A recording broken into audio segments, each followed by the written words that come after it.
day 3. Jeff is taking over the wall. Hopefully he'll be done. Not by choice. I was drafted. He's a good trooper, even though he's a Navy man.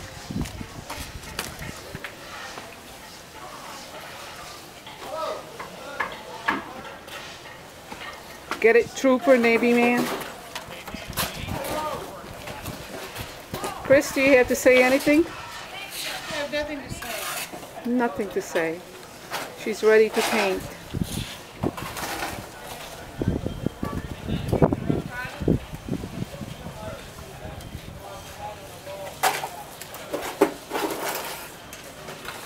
Chris is priming the wall, and hopefully by the end of the day we'll be done painting. By the end of the day, are you crazy? And this is the wall that Chris and Rob and I have worked on. It's almost done.